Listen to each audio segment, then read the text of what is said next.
after a 17-year hiatus, the federal government once again took up executions, and since July of 2020 has had an unprecedented 13 executions, all in Terre Haute, Indiana.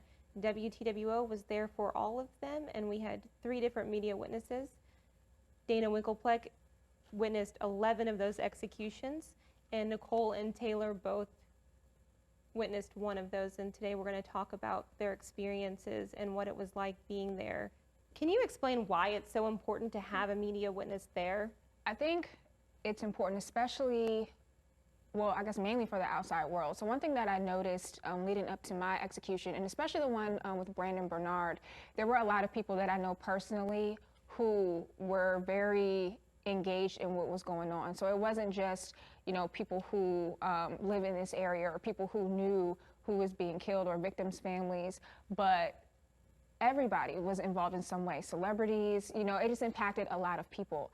And I think for me as a journalist, it was important for me to let people know what was going on in the inside, because they don't know what's taking place. And I think another thing that I've learned is a lot of people don't really understand, I guess, how the process works. So it was important for us to be on the inside and let them know, you know, this is what is happening, this is how it happened, because, you know, they can't get inside. And so for us to have that opportunity to do that, I think it was very important, you know, for both sides of the spectrum, people who are for and against. I think as journalists, we are asked every day to, you know, write the history books, really. I mean, there's historians, but here we are right there, you know, on the front lines of a lot of these events that happen. And federal executions in general, are just such a heavy topic. And it's really important to make sure that the events that happen surrounding them and the details, the last words of these inmates, the statements from victims' families afterward are correctly documented. It's a very, very sensitive subject, and I think that journalists are, you know, this is what we do every day. This is kind of what we practice for, are stories like this that really, really carry a lot of weight. So I think that it's just so pertinent that we get these things right and that we document them correctly for history and really represent all sides of this accurately and fairly and with respect. And I think that journalists, that's our job. So who better to do that? The victim in these cases, they are able to have 8 people witness the execution, but there are a lot of other people who knew the victim, so they are very interested in those final words, in what happened. And then also we just do have a responsibility to be transparent when it comes to executions and say what happened. So 50 years from now, when somebody can look back at it, they can say, oh, this is how those took place. Now, Dana, you witnessed 11 executions. That's a lot. Did it change for you from the first one to the last one? Was the first one harder for you than the 11th one? I think that I understood just what the process was more by the time, you know, I had done 2, 3, or 4. So that made it easier. But, you know, every event had its stressors because you are watching someone die.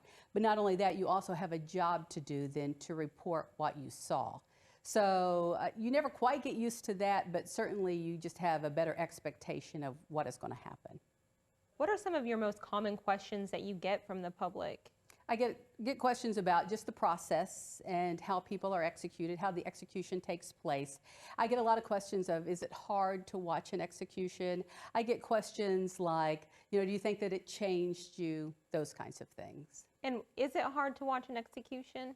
Well, it's hard in the sense, as I said earlier, you know, when you watch someone die, that does carry stress with you, and especially then when you have another job to report it. So certainly there are stressors involved. You know, every morning I would get up on the day of execution and I would say a prayer for myself. I would say a prayer for everyone who had to take part in the execution. I would say a prayer for the inmate and their family, and then I would say a prayer for those victims' families. And that helped to kind of relieve some of my stress. I would not eat all day because, you know, my stomach was a little nervous. I didn't want to take a chance on it being upset at any point in time. So there were just kind of like routines that I would go through that I think helped cover the execution. And do you think it changed you in any way? I think that it made me not worry so much about the little things. You know, I've seen several people die now. I think that maybe nurses who see people die, or doctors, or people who deal with this kind of thing every day maybe have some of that too. So I just don't quite worry about the little things anymore. How about you, Nicole? Do you think that this has changed you? Well, I can say that being that it's only been about a week now, yet less than a week since the execution I covered, that I can honestly say I still haven't fully processed it. I think that's something that, you know, a lot of people might not think about, is that it happens, it's over, there's a time of death, there's a final statement. But then after that, the chapter doesn't close for anyone involved fully. I mean, the inmates' family members and loved ones are dealing with the fact that they were federally executed. The victims' families are dealing with the fact that maybe perhaps the closure they thought they were going to get isn't there, or maybe they do have closure, but they still lost their loved ones. And for media witnesses, I know, speaking at least for myself, the only person I can really speak for, you know, that chapter will always stick with me. So in that sense, it, I think, has changed me, because it has added something to my life experiences. Of course, it's changed me more as a journalist, I think, than as a person. You hate to say that an event that you covered that is so tragic on all accounts, as far as the you know, murders and other crimes that led up to it, and the, you know, execution itself, was something that gave you something valuable, but it did. I mean, it's something that as a journalist, I think, did give me some more confidence into my ability to treat certain situations with that respect, and to watch someone die and then within an hour have to go be on camera and report that and describe it. You know, that took an inner strength that I didn't know I had, and now I know I have it, and so that changed me as a journalist and as a person overall, I think. But as far as who Nicole was before the execution and after, you know, I don't think that that is anything drastically different, but I do think it kind of showed a strength that I didn't know I had, and I think it would be the same for everybody else. You know, it does kind of cause you to have to think a little bit more about the little things, the big things, and who you are as a person, and how you're going to put yourself out there as a journalist. Taylor, do you feel like this helped you grow as a journalist as well? Absolutely, because I remember, like, when these first started, and I had a conversation with our news director, and I was like, you know, I don't think I would ever do this. Like, I don't think I would be interested in it. You know, it's just, no one wants to, I guess, consciously choose to sit and, you know, watch a person die. But, you know, in our conversations about it, one thing that he told me that kind of stuck with me is that, you know, in this job, we have to do these difficult things. This is what we are here for. That's our responsibility as journalists. And, you know, I sat on it and I thought about it for a while. And, you know, for this to be a career that I'd always dreamed of, and, you know, and I've always wanted to do, I knew that I had to kind of put my own pride aside and just step up to the plate and step out of my comfort zone and, you know, just take this on. And looking at it in hindsight, you know, I would get tweets or like DMs from people, family, friends, or just folks who were following along on the person's name hashtag, you know, saying that's so brave of you, and, you know, how do you feel, and things like that. And, you know, in that moment, I didn't necessarily feel like, you know, oh, this is like this brave, noble thing that I'm doing, but it's just like, okay, you know, I'm doing my job. But at the same time, it's like, wow, I really did allow myself to step out of my own personal feelings and just really bring out that inner strength, you know, that Nicole just spoke about. And, you know, it wasn't easy. I don't know if I would do it again, but it was definitely unforgettable. And I've always been like emotional and very compassionate. So, you know, that has not changed or anything, but it's definitely made me grow some muscles when it comes to what this job can come with. Dana, in the 11 executions that you covered, are there any moments that stick out in your mind? Oh, there are a lot of moments that stick out in my mind. I think we always have to remember the victims in these cases. And, you know, I interviewed several victims in these cases, and their pain's immeasurable. And I'm sure even with these executions over, their pain is still there. A lot of them mentioned how these executions took so long, and so they wish that the process had been faster. Many of them waited, you know, years for this to happen. A lot of them talked about, I think that sometimes they felt like they got forgotten in the whole execution process, that, you know, when it came time for the execution, we talked a lot about the inmate being executed, and we forgot that there was a victim there. And when I say that we forgot, like as a group in this The world. yeah. And so it was important for many of them to make sure that those people that they loved, you know, were remembered. And I do remember sitting like in a setting in our room in the execution chamber, and Christopher Villalba was being executed, and he was looking over at what I believe was his mother the whole time. It was the room where the inmate's family is, and I could hear someone crying through the wall. You know, those kinds of things you remember. I remember being mean mugged by Alfred Bourgeois, you know, in the last moments of his life. Instead of having a good thought, he was like mean mugging me through the glass partition. I mean, he locked eyes with me, he was looking at me, and I thought that that seemed very odd, that you wouldn't try to think of something that made you happy in those final precious moments. Instead, you would just be, you know, still trying to intimidate someone. Now, you both had very different experiences. Taylor, you said that you heard clapping coming from one of the other witness rooms. How did you feel when you heard that?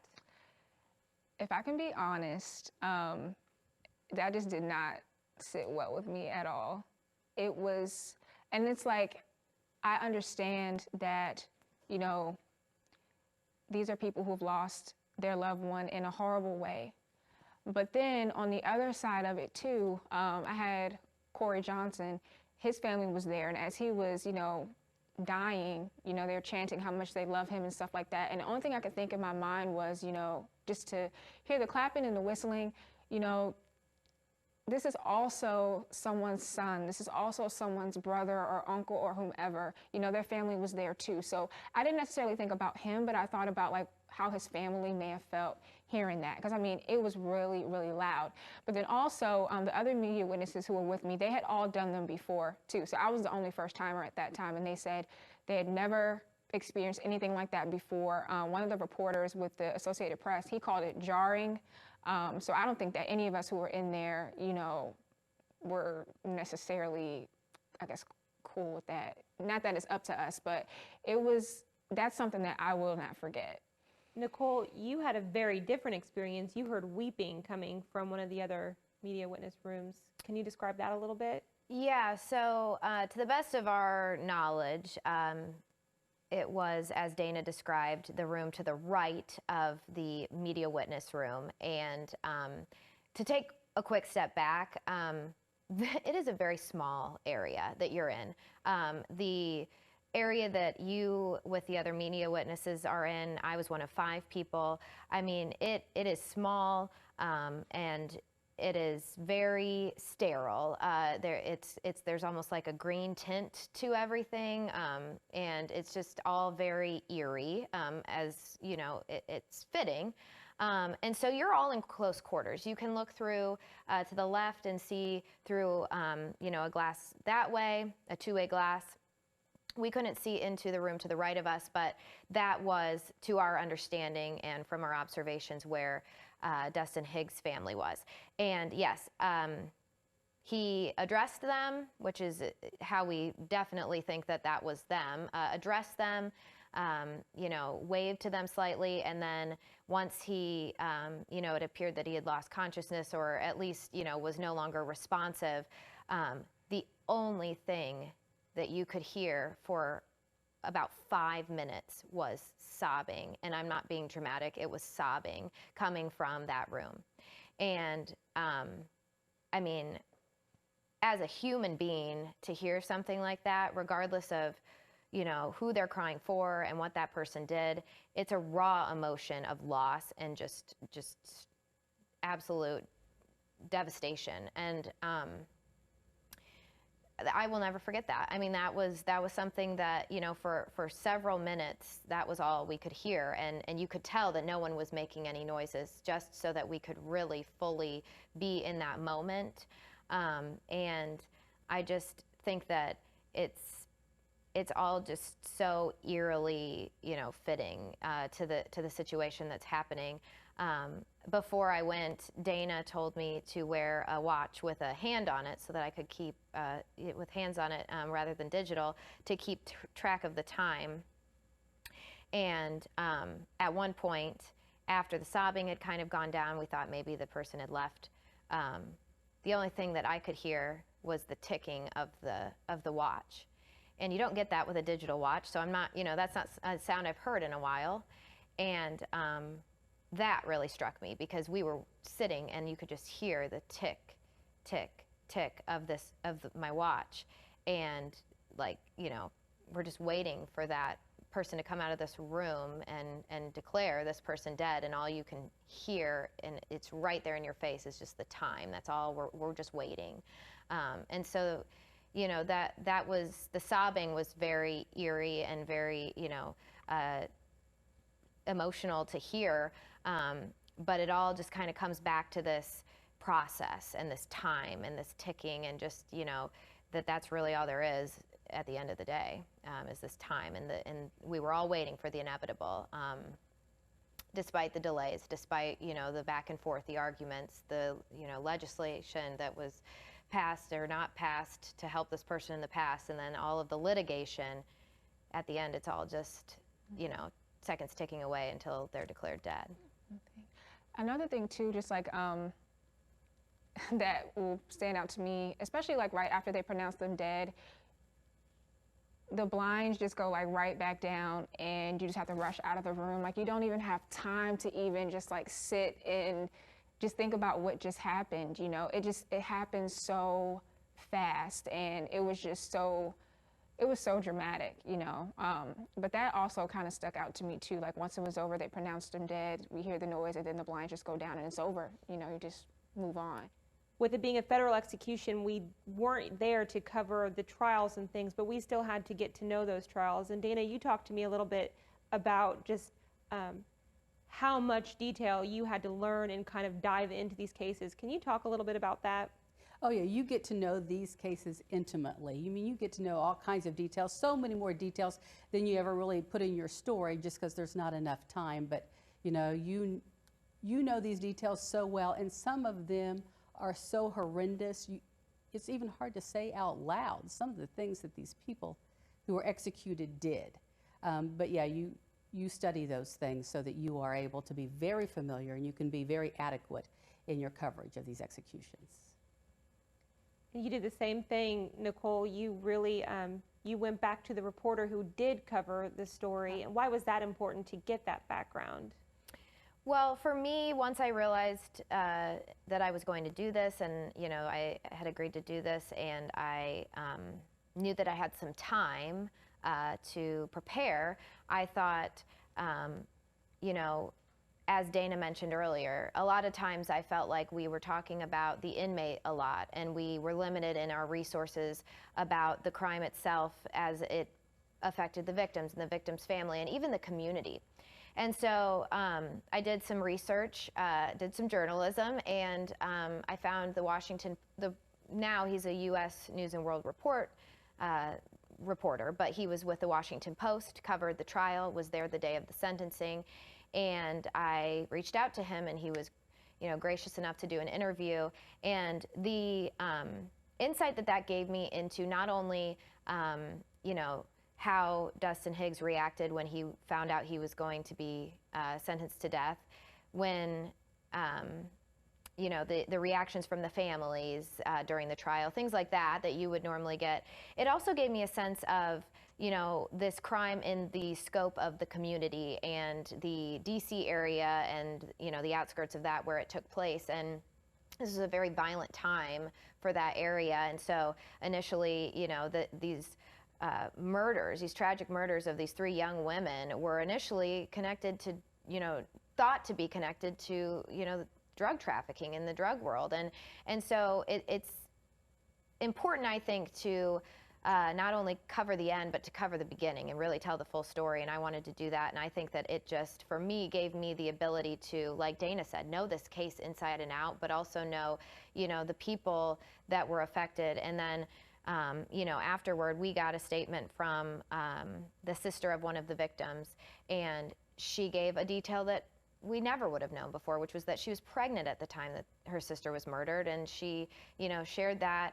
That was something that, you know, I hadn't read anywhere. So to Dana's point, you know, there's so many details. You don't put them all in your story, you don't put them all in your broadcast, but we don't even know all of them. I mean, these are entire lives and just entire stories that we are just one little chapter in. And so that was really important to me to really expand on that. And I think it gave me in my coverage, you know, a better understanding of everything. And I was prepared if those families came out afterward and gave statements. I knew a little bit more about what they might say or how they had reacted before, and I was prepared. And I don't want to say that made it any easier at all to cover this, but it made me feel like it was part of my job. I had done the background research, I had done the, you know, the interview before, and now I was finishing this chapter for them. So I found it valuable. Taylor, do you have anything to add to that? Yeah, I have to say, mine, Corey Johnson and Dustin Higgs, I was invested in those 2 in particular because they happened around where I'm from. So like Dustin Higgs' crimes were committed in Prince George's County, Maryland, and that's where I was raised. Corey Johnson, his was in Richmond, Virginia, which was about an hour and a half from where I'm from. So those kind of took on a different sort of interest for me, just knowing, you know, what that area is like. And even just like the times that they happened, like with Corey Johnson, he was in a drug trafficking gang late 80s, early 90s. And that's when, you know, like the drug world was just really huge back then. So looking at those backgrounds put a lot of things into perspective for me going into mine, and even just following along with Nicole's coverage the next day. I think it is important to have an understanding of, you know, what the times were back then, what that person did, you know, maybe even why they did it. And even if they, looking to this point in time, you know, if they were saying that they were, you know, that they were young or, you know, this and that, like for mine, one of the points that they were trying to make in court, because mine was delayed a little bit too, was that he had an intellectual disability, and that they believe that that was part of the reason of why he got involved in what he was doing. So, you know, you try to get an understanding too, or trying to get into this person's mind of like, you know, why they did what they did and what it looks like in context of the time that they were living in and where they were and things like that. So it was very interesting to, and very important to do that background research. Walk me through the day of when you get to the media center. Dana, I know that you, early on, I think, was it the first execution, you got called to the media center, then you got to leave, and then you had to come back. Tell me a little bit about how that goes in that process. Yeah, so that happened more than once. And with many of these, there were also delays because of appeals that were taking place. So basically what would happen is we would get called to the media center. We'd be told to be at the media center at a very specific time. You know, you can't be early, you can't be late. And then once you get there, because we are during COVID times, they would take our temperatures, and if everything was good, then you got your credentials to be on campus. And then after that, we'd go to security, and I called it airport security on steroids. You know, they just wanted to make sure you didn't have any contraband that you were trying to take in, no recording devices, anything like that. So once you went through that, if it was time for the execution and all the appeals had been you know, taken care of, then you would go straight to the execution chamber. But sometimes while we were in the security center, like another appeal would pop up, or, you know, you just never knew what was going to happen. So sometimes you'd go back from the security center back to the media center, or sometimes you'd just be taken straight to the execution chamber. Now, in the very beginning, I think the Bureau of Prisons, you know, this was their first executions in almost 20 years. So in the beginning, they were still trying to figure out how to make it work. So we were on our way to the execution chamber in one of the very beginning executions, and then an appeal happened, so we had to wait 4 hours in a van just outside the execution chamber, because all these different groups do watch. You know, we were talking about the inmate's family, we were talking about the victim's family members get a watch, we get a watch, but we never see each other. We're all in separate vans, and we all arrive separately. And so anyway, this appeal was taking place, and we all had to stay in our respective vans for about 4 hours while they dealt with that. So after that, then they started taking us back to the media center. But after you got into the execution chamber, like, you couldn't take anything in there with you. They provided you the pen, the paper, the hand sanitizer, that kind of thing. Once you got in there were chairs for you to sit in. There was a restroom at the back in case you had to go. When it was time for the execution, the blinds would raise, and that you would be able to see the person who was about to be executed. He or she was laying on a gurney. It looked kind of like a hospital room, an operating room maybe. They were strapped down to the gurney almost in a cross-like way. And you could see tubes coming from a back wall. There was just a little section, and some of those tubes were certainly the tubes that would contain the drug that would put them to death, and others were telemetry, you know, check heart rates and respiration. The person was covered with a sheet, but because I had seen so many, sometimes that sheet would fall a little bit, so it looked like they were probably in the uniform that they wore while they were in the prison. They would be asked if they had any final words. Some people said nothing.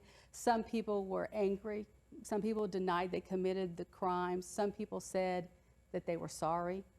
After that, then a senior official with the Bureau of Prisons would read to the inmate what they were convicted of.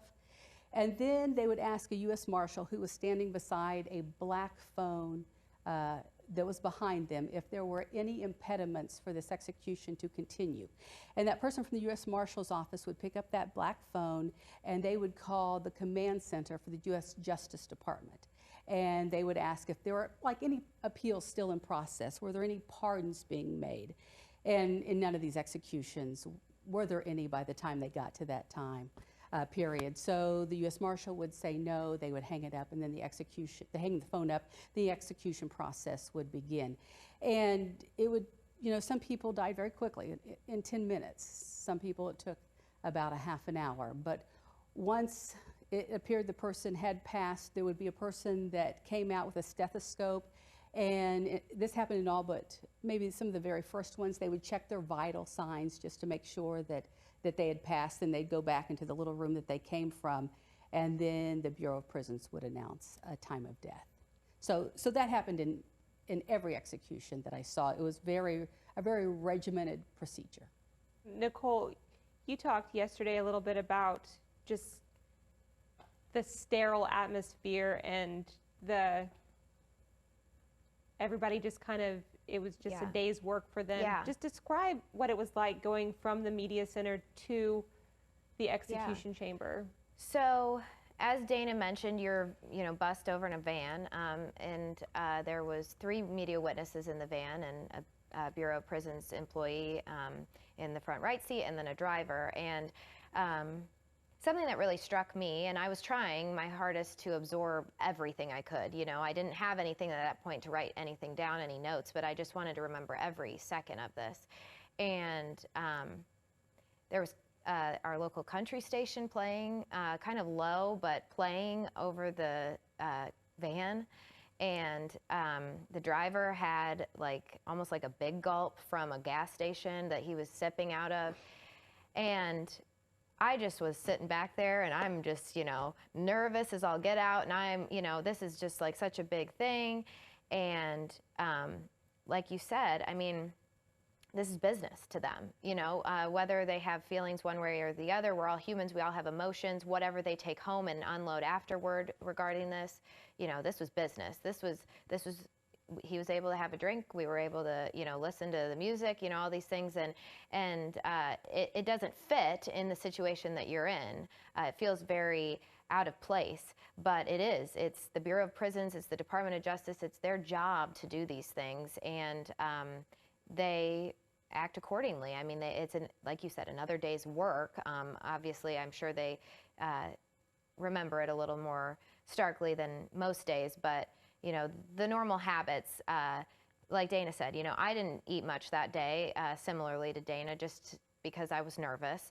And then I'm watching this person, you know, sip from a big gulp, and you know, I can't even imagine drinking a glass of water at that time. And so it was very sterile. It was very business. It was very, you know, step by step. It was a procedure. It was a procedure. It's not like, you know, in the hospital where someone is sick and might pass away or comes through the emergency room, and it's the same, relatively the same thing every time. There's the same procedure that has to happen every time, and they act accordingly. And, you know, they're in there to escort us in, escort us out, and that's all there is. We don't discuss afterward with the employees that, you know, it's just another day of work for them. And so that kind of struck me. And another thing that really stuck out to me about the entire process, about how procedural and you know, removed it felt from everything else, was that aside from a couple executions, most of these were delayed well past sunset. It was the dead of night. I mean, Dustin Higgs died at 1:23 a.m. in the dead of night.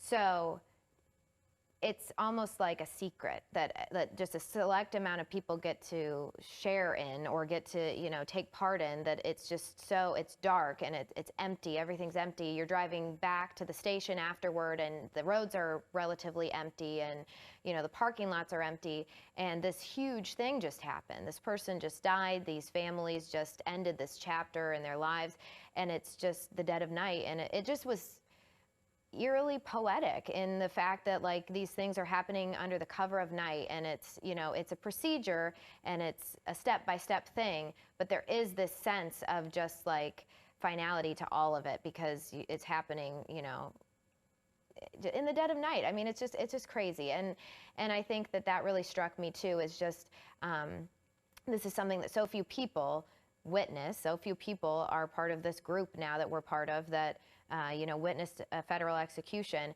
and you feel that immediately afterward because you are alone on the roads, you are alone in your car, you're, you know, processing everything. And that's kind of, I think, the point of it. It's not supposed to be, you know, ripe with emotions. It's supposed to be a procedure to some extent. It's a federal, you know, situation that happens that, I don't know, it's just so surreal. It's very surreal. And the fact that it happens in the dark and you can't clearly see once you leave the execution chamber back to the van, it just felt very fitting